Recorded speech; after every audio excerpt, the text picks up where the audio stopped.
بسم الله الرحمن الرحيم وما لي لا أعبد الذي فطرني وإليه ترجعون. السلام عليكم ورحمة الله وبركاته.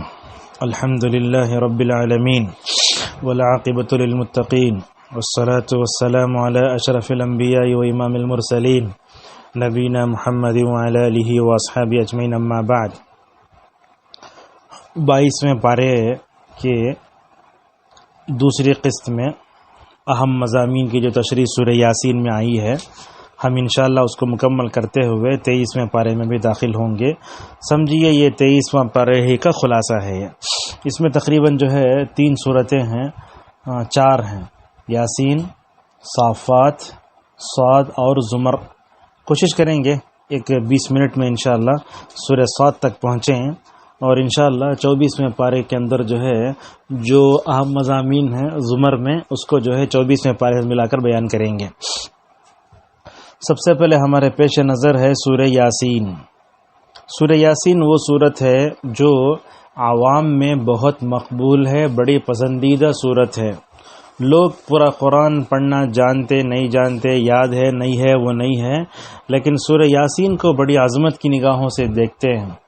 ہم یہ کہہ سکتے ہیں کہ اگر عوام میں سورہ یاسین سے جو محبت ہے نا، اگر وہی محبت قرآن سے ہو گئی نا، انشاءاللہ زندگی میں انقلاب آ جائے گا.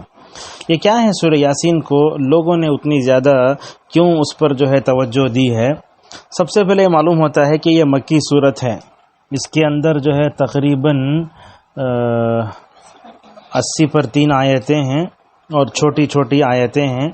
اس کا جو مقصد ہے بیان کرنے کا وہ یہ ہے کہ اللہ تبارک و تعالی کی توحید ربوبیت اور توحید الوہیت، رسولوں کو بھیجنے کا مقصد اور قیامت پر ابھارنا اور فکر آخرت جو ہے اس کا محور ہے. لیکن معاشرے میں اس حدیث کی فضیلت کے تعلق سے بہت سی حدیثیں بیان کی جاتی ہیں، تو کیا ہونا چاہیے؟ ہمیشہ صحیح بات لوگوں کے سامنے بیان کرنا چاہیے. فضائل میں فضیلت کے باب میں کیا ضعیف حدیث پر عمل ہو سکتا ہے؟ تو علامہ البانی رحمۃ اللہ علیہ کہتے ہیں کہ ضعیف حدیث پر عمل کرنے کی کچھ شرطیں ہیں، وہ ایک دم جو ہے ضعیف نہ ہو. تو لہذا ہم دیکھتے ہیں کہ جتنی حدیثیں آئی ہیں سورہ یاسین کی فضیلت سے متعلق، اس میں کوئی ایک حدیث بھی صحیح نہیں ہے. ہم کچھ آپ کے سامنے پڑھ کر سناتے ہیں حدیثیں. لوگوں میں مشہور ہے قرآن کا بھی دل ہے، اور جو ہے قرآن کا دل یاسین ہے. جو آدمی 10 مرتبہ اس کو پڑھ لے گا گویا اسے پورے قرآن کا ثواب مل گیا. بعض لوگ کہتے ہیں کہ سورہ یاسین رات میں پڑھنے سے اللہ صبح میں معاف کر دیتا ہے. جو آدمی رات میں پڑھ کے مر گیا شہید کی موت مر گیا. اور جو کیا کرتے ہیں کہ جو آدمی قبرستان میں جا کے سورہ یاسین پڑھتا، اللہ تعالیٰ جو ہے اسے نیکیاں بھی دیتا اور عذاب بھی کم کرتا ہے. تو یہ پوری روایتوں کو علامہ ابن الجوزی رحمہ اللہ نے الموضوعات میں جلد 2 صفحہ 313، الفوائد المجموعہ میں الشوکانی نے صفحہ نمبر 940 پر 2، 970 پر 9 میں، اور اسی طریقے سے محمد عمر بن عبد اللطیف رحمہ حفظہ اللہ نے جو ہے وہ جملۃ حدیث قلب القرآن یاسین فی المیزان و جملۃ معرویہ فی فضائلہا، اس پر جو ہے مکمل جو ہے کیا کیا ہے، تحقیق کر کے ساری حدیثوں کے بارے میں بیان کیا ہے. اسی طریقے سے تیسری بات یہ مشہور کر دی گئی ہے کہ سورہ یاسین پڑھنے سے کیا ہوتا ہے، ضرورتیں پوری ہو جاتی ہیں. اگر ایسا ہوتا تو لوگ دکان کو جانے کی ضرورت ہی نہیں ہے. اور اسی طریقے سے بعض لوگ جو ہے اس بات کو کہ سورہ یاسین ضرورتوں کو پورا کرتی ہے تو اس کو بعض صحابہ سے جوڑ کر بتاتے ہیں. علامہ سخاوی رحمہ اللہ نے کہا لا اصل له بهذا اللفظ المقاصد الحسنہ میں، علامہ سخاوی رحمہ اللہ نے کہا کہ اس کی کوئی جو ہے اصل ہی نہیں ہے. تو معلوم یہ ہوا کہ ہم جو ہے سورہ یاسین کی فضیلت کے بارے میں ادھر ادھر سے بات جمع کر لیں اور اس کو نبی کریم صلی اللہ علیہ وسلم کی طرف منسوب کر دیں. ہم کو ڈرتے رہنا چاہیے، اس لیے کہ اللہ کے نبی صلی اللہ علیہ وسلم نے فرمایا من کذب علی متعمدا، جو آدمی نبی پر جان بوجھ کے جھوٹ گھڑے گا اللہ تبارک و تعالیٰ اسے جہنم میں بھیجے گا. تو معلوم یہ ہوا کہ موضوع من گھڑت ایسی ضعیف حدیثیں جو مشہور ہو گئی ہیں، لہذا عوام میں جو ہے اس کو نکالنے کی ضرورت ہے.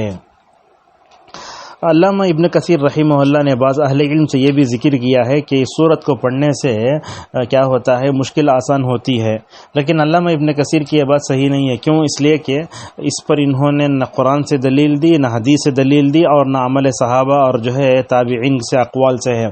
تو اس طرح کا اجتہاد کر کے ایسا کرنا صحیح نہیں ہے، لہذا اس تمام چیزیں مکمل طور پر بچنا چاہیے۔ علامہ ابن تیمیہ رحمہ اللہ کہتے ہیں بندے کو جب بھی کوئی ضرورت پڑے تو ڈائریکٹ اللہ سے مانگنا چاہیے نا، جیسا کہ اللہ نے فرمایا امن یجیب المضطر اذا دعا، پریشان دکھڑوں کو سننے والا وہی ہے، لہذا مکمل طور پر اللہ تبارک و تعالیٰ سے سوال کرنا چاہیے۔ علامہ ابن اور جگہ لکھتے ہیں کچھ لوگ نیک لوگوں سے جا کر مانگتے ہیں اور اسی طریقے سے سورہ یاسین پڑھ کے یہ سمجھتے ہیں کہ مجھے اس صورت کے پڑھنے سے جو ہے میرا مسئلہ حل ہو جائے گا، لہذا یہ صورت کیا ہے؟ قرآن کی ایک صورت ہے، جیسے قرآن کے ہر حرف پر پڑھنے سے 10 نیکیاں ہیں، وہی نیکیاں اس صورت کو بھی ملیں گی، لہذا اس کی کوئی اپنی فضیلت نہیں ہے، لہذا جو ہے ہم جو ہے یہ لوگوں کے سامنے بیان کریں۔ اسی طریقے سے ہمارے پاس ایک منزل ایک کتاب ہے، پاکستانی پنسورہ ایک کتاب ہے، اس میں بھی یہ صورت ہے۔ لوگ کیا کرتے ہیں، اچھے لوگوں کو ہم نے دیکھا قرآن میں خالی جو ہے خاص صورتیں پڑھتے، سورہ بقرہ کی آخری آیتیں، آیت الکرسی، سورہ آل عمران کی آخری آیتیں، سیدھا وہ چھوڑے دو سورہ کہف، اس کے بعد یاسین، اس کے بعد رحمان، اس کے بعد واقعہ، اس کے بعد جمعہ، اس کے بعد منافقین، اس کے بعد علم طرح سے پورا آخری تک۔ دیکھیے رسول اکرم صلی اللہ علیہ وسلم نے بیان فرمایا، جو رسول صلی اللہ علیہ وسلم قیامت کے دن اپنی امت کے بارے میں کہیں گے میری امت نے قرآن چھوڑ دیا ہے، اللہ اکبر، تو پورے قرآن کو چھوڑ کر کے خالی ان خاص صورتوں کو پڑھتے رہنا اور اس کو اپنی مطلب کیا اپنا عادت بنانا صحیح نہیں ہے، بدعت شمار ہوگا۔ لہذا رسول اکرم صلی اللہ علیہ وسلم جو صورتیں پڑھتے تھے، لہذا اسی صورتوں کو ہم مکمل طور پر پڑھنے کی کوشش کریں۔ اور سورہ واقعہ کے بارے میں انشاءاللہ کچھ چیزیں آگے آئیں گی، انشاءاللہ جو ہے ہم اس کو بیان کریں گے۔ تو علامہ البانی رحمہ اللہ جتنی حدیثوں کو ذکر کرتے ہیں کہتے ہیں کہ موضوع ہے، ضعیف ہے، منکر ہے، بلکہ یاسین مردوں پر پڑھنا بولتے ہیں نا، وہ بھی صحیح نہیں ہے۔ ابو داؤد میں 3121، ابن ماجہ میں 1448، اس کو بھی دے کر جو ہے میت کے پڑھنے کے بارے میں بولتے ہیں۔ علامہ البانی رحمہ اللہ نے کہا وَأَمَّا قِرَاءَةُ سُورَةِ یاسین عند المیت وتوجیہہ نحو القبلۃ فلم یصح فیہ حدیث، کہتے ہیں کہ مردہ اگر مر جائے گا، اگر جو میت ہو تو قبلے کی طرف اس کو لٹانا اور جو ہے سورہ یاسین پڑھنے کے بارے میں کوئی حدیث صحیح نہیں ہے۔ اس کے بارے میں اگر آپ دیکھنا چاہتے ہیں احکام الجنائز و بدعہا صفحہ نمبر 11 دیکھ سکتے ہیں۔ اسی طریقے سے علامہ البانی رحمۃ اللہ علیہ نے کافی حدیث ذکر کر کے بتایا یا تو موضوع ہے یا تو ضعیف ہے تو منکر ہے۔ لہذا ہم دیکھتے ہیں کہ ہمارے معاشرے میں جو کتابیں لوگ جو ہے عطر کی دکانوں سے، ٹوپی کی دکان سے، مسواک کی دکان سے کتاب لا کے پڑھ لیتے ہیں، حالانکہ ایسا نہیں ہونا چاہیے۔ اب ہم پوری اپنی عقل کو جو ہے دنیا میں مکمل طور پر جو ہے استعمال کرتے، لیکن ڈپلیکیٹ دین لا کے لوگوں کو بہت گمراہ کرتے۔ لہذا سورہ یاسین کے فضائل معاشرے میں پھیلنے کے اسباب میں یہ بدعتی حضرات بھی ہیں اور ساتھ میں علماء بھی ہیں، لہذا علماء کو چاہیے کہ وہ حق بیان کریں۔ ابن مسعود رضی اللہ عنہ نے کہا اگر تم حق کے راستے پر چل رہے ہو، اس راستے پر چلتے ہوئے یہ نہ دیکھو کہ آگے پیچھے کوئی بھی نہیں ہے، حق کے راستے پر ہمیشہ کم ہی لوگ ہوتے ہیں، لہذا وحشت میں مبتلا نہ ہو اور یہ نہ سمجھو کہ میں اکیلا ہوں، بلکہ تم اکیلے ہو، تم ہی جماعت ہو، اللہ اکبر۔ ایسی بات جو ہے ابن مسعود رضی اللہ عنہ نے بیان فرمائی ہے۔ تو لہذا عطر کی ٹوپی کی دکانوں سے اور جہاں دوسری چیزیں ملتی ہیں عطر وغیرہ، وہاں سے لا لینا، پڑھ لینا اور جو ہے اپنے دماغ کو خراب کر لینا، یہ نہیں ہونا چاہیے۔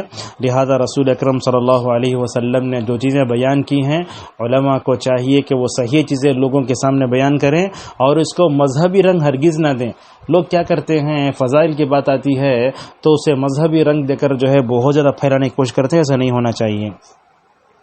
اس تعلق سے دوسری بات ہم آپ کے سامنے بتائیں گے کیا ہے، لوگ جو ہے قرآن میں آئے ہوئے حروف مقطعہ سے نام رکھتے ہیں، طٰہٰ بھی، یاسین بھی۔ نام نہیں رکھنا چاہیے۔ نام رکھنے کے بارے میں اسلام نے ہمیں کیا تعلیم دی؟ اچھے نام رکھو، عبداللہ، عبد الرحمن، نبیوں کے نام، فرشتوں کے نام بھی نہیں رکھنا، امام مالک رحمہ اللہ نے منع کیا ہے۔ اور اسی طریقے سے نبیوں کے، صحابہ کے، تابعین کے، تبع تابعین کے نام رکھنا چاہیے، سلف کے اچھے نام رکھنا چاہیے۔ ہمارے پاس یہ ہے کہ نام رکھنا بڑے تو پہلے ایسا نیا نام رکھنا جو اب تک کوئی بھی رکھے نہیں۔ نیٹ میں دیکھو نام رکھتے ہیں لوگ، کون کی قرآن دیکھ کے کھولا گیا تو سورہ نور آ گئی، زانیہ نام رکھا ہے، زنا کرنے والی، تو ایسا نام نہیں رکھنا چاہیے۔ اور جو ہے علامہ ابن القیم رحمہ اللہ کہتے ہیں کہ یاسین بھی اور جو ہے طٰہٰ بھی نبی کے ناموں میں نہیں ہے۔ غور سے سنو، طٰہٰ بھی یاسین بھی نبی کے ناموں میں نہیں ہے، اور حروف مقطعات کے ذریعے نام رکھنا یہ بھی سلف نے اس کو صحیح نہیں سمجھا ہے۔ اللہ نے قرآن کی قسم کھائی اور اس کے بعد کہا کہ اے محمد صلی اللہ علیہ وسلم آپ سچے نبی ہیں۔ فرمایا کہ نبی سیدھے راستے پر ہیں، اللہ تعالیٰ کی طرف سے کتاب اتری ہے، اللہ تعالیٰ زبردست ہے، مہربان بھی ہے۔ کیا مطلب ہے؟ زبردست اس کے لیے جو اس کی نافرمانی کرتا ہے، مہربان اس کے لیے جو اس کی آیتوں پر ایمان لاتا ہے۔ اور اس کے بعد اللہ نے فرمایا قیامت دن کافروں کا انجام کیا ہوگا۔ یہ بات مشہور ہے سیرت کی کتابوں میں کہ اللہ کے نبی صلی اللہ علیہ وسلم جو ہے ہجرت کے وقت سورہ یاسین پڑھتے ہوئے جو ہے باہر آئے تھے۔ پتہ نہیں یہ بات مشہور ہے صحیح نہیں ہے، بہرحال ذکر تو کرتے ہیں۔ اس کے بعد اللہ تعالیٰ نے ایک ایسے گاؤں والوں کا ذکر کیا، قریے کا، جہاں 3 نبیوں کو اللہ نے بھیجا مگر وہ 3 نبیوں کی دعوت کو بھی نعوذ باللہ جو ہے اس بستی والوں نے ٹھکرا دیا تھا۔ اللہ اکبر، ایک نبی نہیں، 2 نہیں، 3 نہیں، 3 نبیوں کو بھی ٹھکرا دیا۔ کیسے بدبخت تھے، اللہ کی تعلیم لے کر آئے اور جو ہے جنت کا راستہ بتانے آئے تو ان کو ایسا ستائے۔ اللہ فرماتا ہے کیسے افسوس ہوتا ہے بندوں پر، جنت کا راستہ نور لے کر آئے، اللہ تعالیٰ کی ہدایت کا نور لے کر آئے، اطاعت کا راستہ بتا کر جہنم سے بچانے کے لیے آئے تو بھی یہ لوگ سدھرے نہیں۔ اس کے بعد اللہ تعالیٰ نے سورہ یاسین میں کائنات کی نشانیوں کا ذکر کیا ہے۔ کیسے؟ دیکھو، مردہ زمین کو ہم زندہ کرتے، اس میں سے ہم دانے اگاتے، اور اسی طریقے سے ہم جو ہے کھجور پیدا کرتے، انگور پیدا کرتے، چشمے بہاتے، اور کیسے ہم نے جو ہے پھل پیدا کیے۔ ان تمام چیزوں کو پا کر اللہ تبارک و تعالیٰ کا شکریہ ادا کرنا چاہیے۔ عموماً معاشرے میں ہوتا ایسے ہے کہ نعمت ہم پاتے ہیں، کھاتے بھی ہیں، ڈکار آنے کے بعد شکر ادا کرتے نہیں، نعمت پانے کے بعد فوراً اللہ کا شکر ادا کرنا چاہیے۔ تو لہذا ہم اپنے بچوں کو بھی، بیوی کو بھی، سب کو عادت ڈالیں کہ جو ہے جو بھی اللہ کی طرف سے نعمت ملتی ہے فوراً اللہ کا شکر ادا کرنا چاہیے۔ اس کے بعد اللہ نے فرمایا کہ ہر چیز میں اللہ تبارک و تعالیٰ نے جوڑے جوڑے بنائے ہیں، اور اللہ تبارک و تعالیٰ نے رات کے بارے میں کہا کہ رات سے کیسے دن نکالتا ہے، سورج کیسے دوڑتا ہے، اور جو ہے چاند کی 28 منزلیں بنایا، کبھی سورج چاند کی جگہ نہیں آیا، چاند سورج کی جگہ نہیں آیا، ماشاءاللہ۔ اور اللہ نے فرمایا کیسے دیکھو ہم جو ہے راستوں میں کیسے ہم کشتیوں کو چلاتے ہیں، اگر ہم چاہے تو کشتیوں کو ڈبو بھی سکتے ہیں۔ اور اس کے بعد اللہ نے فرمایا کہ کوئی بھی نشانی آتی ہے تو اس سے اعراض کرنے والے لوگ زیادہ ہوتے ہیں۔ کافر بولتے اللہ تعالیٰ ہم نہ چاہا تو کھلا سکتا ہے، تو اللہ نے فرمایا اللہ کو کھلانے کی ضرورت نہیں ہے، اللہ دوسروں کو کھلاتا ہے۔ قیامت کے دن کیا ہوگا، جب جیسے یہ شور پھونکا جائے گا سب اپنے جو ہے قبروں سے اٹھیں گے، بولیں گے ہائے ہلاکت، کئی کو قبروں سے اٹھے کی ذلت دیکھنے کے واسطے ہی ہے۔ اللہ فرمائے گا نبی سچے ہیں اور نبی پر ایمان لانے والے بھی سچے ہیں، آخرت کے دن رتی برابر بھی ظلم نہیں ہوگا۔ بلکہ بعض احادیث میں رسول اکرم صلی اللہ علیہ وسلم نے بتایا کہ سینگ والا جانور بغیر سینگ والے جانور پر ظلم کرے تو اللہ تعالیٰ دونوں کو لڑائے گا اور دونوں کو قصاص ہوگا، تو بغیر سینگ والا وہ سینگ والے جانور کو مارے گا، اس کے بعد دونوں مٹی ہو کر ختم ہو جائیں گے۔ اللہ اکبر۔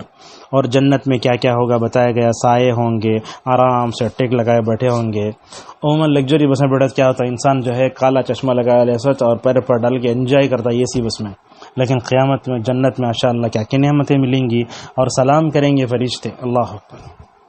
اور اس کے بعد اللہ نے فرمایا اے آدم کے بیٹو شیطان کی عبادت مت کرو۔ شیطان کی اطاعت کرنا اور عبادت کرنا دونوں الگ ہے۔ قرآن کے بیان کو سنیے، عبادت نکو کرو بولے تو شیطان جس راستے پہ لے جاتا کہ اس راستے اپنے آپ کو بچاؤ۔ رمضان کے اس موقع پر اللہ شیطان کو بیڑیاں پہنا کر کیسے ہم کو نیکی کی طرف بڑھایا کہ ابن القیم بولتے ایسا پورا سال بھر رمضان کی طرف بندہ رہ گیا تو اسی زندگی ماشاءاللہ بدل جائے گی، لیکن ہوتا کیا ہے عید کے دن سچ شیطان کے راستے پہ ہمیں چلنا شروع کر دیتے۔ دیکھتے ہیں کیا کیا نافرمانیاں ہوتی ہیں، عورتیں غیر محرموں سے ہاتھ ملتی ہیں، فوٹو پکڑتے ہیں، اور پتہ نہیں کیا کیا ہوتا ہے، یہ ساری چیزیں آتی ہیں۔ اور اللہ نے فرمایا میری عبادت کرو، شیطان بہت گمراہ کر کو ہے۔ اللہ نے فرمایا قیامت کے دن جو ہے ہم سب سے پہلے منہ کو پلاسٹر لگا دل کے، مہر لگا دل کے، ہاتھ پاؤں سب بات کریں گے، کہاں کھڑ کو کیا برائی کرے کہ وہ ہاتھ وہ برابر جو ہے مطلب گناہ یہ کرے گا۔ شوٹنگ کہاں ہوئی وہ جگہ آئے گی، کہاں کھڑے ہو کر دھوکہ دی کہ وہ آئے گا، کہاں کھڑے ہو کر کسی سے غلط بات کرے گی وہ بھی آئے گا، کہاں کھڑے کر جھوٹ بولے وہ زمین خود ہمارے پیر خود گواہی دیں گے۔ آگے آتا ہے سورہ حمیم سجدہ میں، انسان بولے گا کیا یہ میرا ہاتھ میرا پیرا میرے خلاف گواہی دے رہے نا، تو اللہ تعالیٰ فرمائے گا وہ مطلب پیروں کو بولے گا طاقت، اے انسان جیسے انہیں تم نہ بولنے سکھایا نہیں وہ ذاتی ہم نہ بھی بولنے سکھائی ہے، سو ایسا جو ہے مکمل طور پر اللہ تبارک تعالیٰ سکھلائے گا۔ اور اللہ نے ایک بات بتائی کہ جیسے جیسے عمر بڑھتی جاتی ہے اس وقت کیا ہوتا ہے، انسان جو ہے بچہ ہو جاتا ہے، جیسا کہ اللہ نے فرمایا ثم رددناہ اسفل سافلین، چھوٹے بچے ضد کرتے روتے، ویسے جو بڈھے بھی ویسا روتے، اسی لیے رسول اکرم صلی اللہ علیہ وسلم نکمی عمر زیادہ عمر پانے سے آپ صلی اللہ علیہ وسلم پناہ مانگتے تھے۔ کیوں؟ اس لیے کہ انسان جاہل بن کر پیدا ہوتا، جاہل بن کے مرتا ہے۔ اور اللہ کے نبی صلی اللہ علیہ وسلم نے اپنی امت کے بارے میں کہا کہ میری امت کے لوگوں کی عمریں 60 اور 70 کے درمیان میں ہوں گی، 70 کے اوپر بہت کم جائیں گے۔ اور اس کے بعد اللہ نے کئی باتیں بتائیں۔ اللہ کے نبی صلی اللہ علیہ وسلم شاعر نہیں تھے، لوگ آپ کو بولتے تھے شاعر ہے، اللہ بولتا شاعر ہی نہیں ہے، اور آپ کو جو کتاب دیا گیا وہ بھی شعر کتاب نہیں ہے وہ۔ اللہ نے اس کے بعد کہا قرآن جس کا دل زندہ ہے اسے تمہیں ڈرا سکتے ہیں، جس کا دل مردہ ہے نہیں ڈرا سکتے۔ اس کے بعد بولا اللہ تبارک و تعالیٰ نے فرمایا کہ تمہارے لیے جانوروں میں نفع ہے، پینے کی چیز ہے، کافی چیزیں ہیں۔ اللہ کی نبی ان کے باتوں کو سن کر ٹینشن مت لو۔ انسان بہت جھگڑتا ہے، اللہ سے جھگڑتا، سب سے جھگڑتا ہے، نبیوں سے جھگڑے۔ اور اللہ فرماتا ہے دیکھو ہمیں ہرے درخت سے آگ نکالے، اور فرماتا ہے کہ ہم کیسے زمین و آسمان کو پیدا کرتے ہیں۔ اللہ تعالیٰ کی قدرت یہ ہے کن کا تو وہ چیز ہو جاتی ہے۔ حضرت عیسیٰ علیہ السلام ایسے پیدا کیا نا، کلمہ کن بلا ماشاءاللہ پیدا ہو گئی چیز وہ۔ تو اللہ تعالیٰ سورہ یاسین کے آخری میں فرماتا ہے پاک ہے وہ ذات جو ہر چیز کا مالک ہے، اور یاد رکھو تم کو اللہ کی طرف ہی لوٹ کر جانا ہے۔ اس کے بعد سورہ صافات شروع ہوتی ہے، یہ بہت چھوٹی چھوٹی اس میں آیتیں ہیں، مکی صورت ہے۔ اس کا مختصر یہ بتا دیتے ہیں کہ صافات جو ہے اصل میں فرشتوں کی قسم کھائی گئی ہے۔ فرشتوں کو اللہ کی بیٹیاں بولتے تھے کفار مکہ۔ اللہ فرماتا ہے یہ سب در صف کھڑے ہو کو اللہ کے سامنے عاجز رہتے، جیسے کہ اللہ سے بتایا ہے سوکھی لکڑی طرح ہو گئے جبرائیل علیہ السلام اللہ تعالیٰ کی خشیت کے سامنے۔ جو سوکھی لکڑی کی طرح ہو جائے فرشتوں کا سردار انہیں کیسے خالق ہو سکتا ہے انہیں؟ اور اللہ نے جو ہے کئی ذکر کیے کہ ڈرانے والے فرشتے بھی ہیں، اللہ کا ذکر کرنے والے فرشتے بھی، اور اللہ نے کہا کہ تمہاری طرف ایک ہے۔ یہ آیتیں جو ہے رقیہ شرعیہ میں جادو اور جو ہے جن کا اثر ہوا تو پڑھتے آیتیں ہیں۔ اور اس کے بعد اللہ تبارک تعالیٰ نے کہا کہ اللہ کے نبی بننے سے پہلے اللہ تعالیٰ بات کرتے رہا تو فرشتوں سے، یہ جنہ اوپر جا کو ایک بات سن لے کو نیچے 100 جھوٹ ملا کو بولتے تھے۔ نبی صلی اللہ علیہ وسلم نبی بنے تو اللہ تعالیٰ شہاب ثاقب کو ستارے کو پیدا فرمایا، کون تو بھی اللہ اور فرشتوں کے درمیان ہونے والی بات کو سننے گیا فوراً مرل تھا اسے۔ اللہ نے اس کا ذکر کیا ہے۔ کفار مکہ بولتے کیسا اٹھا تھا کہ اللہ ہم لوگوں کو مٹی ہو جائیں گے ہم لوگ۔ اللہ فرماتا ہے قیامت کے دن کھڑا کے پوچھے گا، جس کو کھڑایا سمجھ جاؤ پریشانی اسے۔ جیسے چیک پوائنٹ ہوتا ہے، اگر چھوڑ دیے تو کوئی مسئلہ نہیں ہے، لیکن اگر آدمی کھڑا ہے ٹریفک پولیس تو ہمارا دل دک دک کرنا شروع ہو جاتا ہے۔ ذرا تصور کرو وہ دن جب اللہ تعالیٰ لوگوں کو کھڑا کرے گا پوچھنے کے لیے، تو سمجھ جاؤ وہیں پریشانی شروع ہو جائے گی۔ جنت میں کیا ہوگا، جنت میں کیا کیا نعمتیں ہوں گی، ان تمام کو بتایا گیا ہے۔ کیسے کیسے جو ہے وہاں ماشاءاللہ بہنے والے چشمے ہوں گے، سفید ہوں گے، پینے والے بڑے مزے سے پئیں گے۔ شراب جنت کی جو ہے نا وہ پی کر نہ لڑکے گا آدمی، نہ جس میں جو ہے کیا آئے گا، نہ نشہ آئے گا، بلکہ جو ہے بہترین ہوں گی چیز وہ۔ اور اللہ تعالیٰ مردوں کے لیے حیادار عورتوں کو حور کی طرح ماشاءاللہ مکمل طور پر رکھے گا۔ نبی کریم صلی اللہ علیہ وسلم نے احادیث میں جنت کی حوروں کے بارے میں کیا فرمایا؟ اگر وہ دنیا میں جھانک لے تو دنیا مکمل طور پر جل جائے گی. اور اللہ کے نبی نے فرمایا باہر سے دیکھے تو اندر کا پورا گوشت نظر آئے گا. اتنی خوبصورت عورتیں اللہ نے جنتیوں کے لیے پیدا کی ہیں. ہر مرد کے لیے ایک یا دو حور ہوں گی، اور شہید کے لیے تو اللہ تعالیٰ 70 حوروں سے شادی کرائے گا. اللہ تبارک و تعالیٰ کے نبی صلی اللہ علیہ وسلم نے بتایا ہے وہ انڈوں کی طرح ہوں گی، جھکی ہوئی ہوں گی، حیا ہوگی ان کے اندر.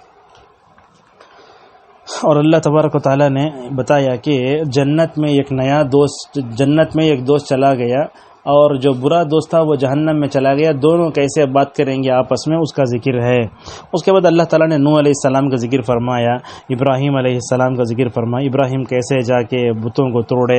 اس کے بعد حضرت ابراہیم علیہ السلام کے اس خواب کا ذکر ہے جب وہ اسماعیل کو خواب میں دیکھتے ہیں کہ ذبح کر رہا ہوں. اس کا ذکر تو ذی الحجہ میں آتا، آپ سنتے ہی ہیں. اس واقعے سے بتانا یہ ہے کہ اللہ تعالیٰ سے محبت کی راہ میں بیٹے کی محبت، بیوی کی محبت اور کسی قسم کی محبت کو رکاوٹ نہیں بننا چاہیے. اللہ نے دل پیدا کیا ہے گندی لڑکیوں کی فوٹو وغیرہ کی غلط محبت اپنے دل بسانے کے لیے نہیں، اللہ تعالیٰ کی محبت اپنے دل میں ہونا چاہیے. اور دنیا میں دو خلیل تھے، ایک تو حضرت ابراہیم، دوسرا نبی کریم صلی اللہ علیہ وسلم. خلیل اس کو کہتے ہیں جس کے دل میں اللہ کی خالص محبت ایسی ہوتی ہے اس کے علاوہ کسی اور کی محبت اس کے دل میں نہیں ہوتی، اس کو خلیل کہا جاتا ہے. یہ درجہ دنیا میں کسی اور کو نہ مل سکا. جہنم میں جو ہے وہ زقوم ہوگا، وہ کیا ہوگا اس کے بارے میں بتایا گیا ہے. اور اسی طریقے سے اس کے بعد ابراہیم کے تذکرے کے بعد حضرت اسماعیل کے ذبح کا، اور اس کے بعد حضرت اسحاق کی خوشخبری کا ذکر ہے. اس کے بعد موسیٰ و ہارون کا ذکر ہے. اس کے بعد الیاس کا ذکر ہے. اس کے بعد لوط کا ذکر ہے. اس کے بعد اللہ تعالیٰ نے حضرت یونس کا تذکرہ کیا. اس سے پہلے وہ گزر چکا ہے سورہ یونس میں، سورہ ابراہیم میں، سورہ یونس میں اور سورہ انبیاء میں. اگر وہ لا الہ الا انت نہ بولتے تو قیامت کے دن تک جو ہے مچھلی کے پیٹ میں رہتے. اللہ اکبر. اور اسی طریقے سے اللہ تعالیٰ نے توبہ کرنے کے بعد ان کو 1,00,000 قوم کے پاس بھیجا. ان کی قوم کی تعداد جو ہے 1,00,000 سے بھی زیادہ تھی. اس کے بعد اللہ تعالیٰ فرماتا ہے فرشتوں کو تمہیں فیمیل بولتے جھوٹے، تم نہ بیٹیاں پسند نہیں، بیٹیاں پسند ہوئے تو ان کو گلا گھونٹ کے مار دیتے. اللہ تعالیٰ کے لیے فرشتوں کو بیٹیاں بولتے، تمہاری غلط بات ہے یہ. اور اس کے بعد اللہ تبارک و تعالیٰ نے فرمایا کہ پورے فرشتے صف در صف کھڑے ہیں. اللہ کے نبی صلی اللہ علیہ وسلم نے کہا مجھے دوسری امتوں پر 6 باتوں میں فضیلت دی گئی ہے. آپ نے فرمایا جیسے تم نماز میں اپنی صفیں درست کرتے ہو ویسے ہی آسمان میں فرشتے صف در صف ماشاءاللہ کھڑے رہتے ہیں. اور اس کے بعد اللہ نے فرمایا دیکھو انبیاء جیسے کامیاب ہوئے ویسے نبی کریم صلی اللہ علیہ وسلم اور آپ کے صحابہ پر چلنے والے اہل السنہ والجماعہ سلفی لوگ ہی دنیا میں کامیاب ہوں گے. علامہ ابن تیمیہ رحمہ اللہ نے کہا انہم لہم المنصورون سے مراد اہل السنہ والجماعہ ہیں. ہم دیکھتے ہیں کہ آج بریلوی طبقہ اپنے آپ کو اہل السنہ والجماعہ کہتا ہے لیکن جو ہے سنت کا سین بھی نہیں معلوم ہے. اس کے بعد اللہ تبارک و تعالیٰ نے کہا کہ جب کوئی بھی قوم ہلاک ہوتی ہے تو اللہ تبارک و تعالیٰ کی ذات بہت پاک ہے، رسولوں پر سلامتی ہو، تمام تعریفیں اللہ کے لیے ہیں. تو اس مکتب بیان کے علماء نے جب بھی کسی بھی نبی کا نام آتا تو علیہ السلام بولنا چاہیے، لیکن رسول اللہ صلی اللہ علیہ وسلم کا نام آتا ہے تو ہمیں علیہ السلام نہیں بلکہ علیہ الصلاۃ والسلام بولنا چاہیے. تو یہ 23ویں پارے کا خلاصے کے پہلے قسم ہم یہیں روکتے ہیں. انشاءاللہ آنے والے درس میں انشاءاللہ سورہ صاد اور زمر دونوں سورتوں کا خلاصہ بیان کریں گے. وآخر دعوانا الحمدللہ رب العالمین.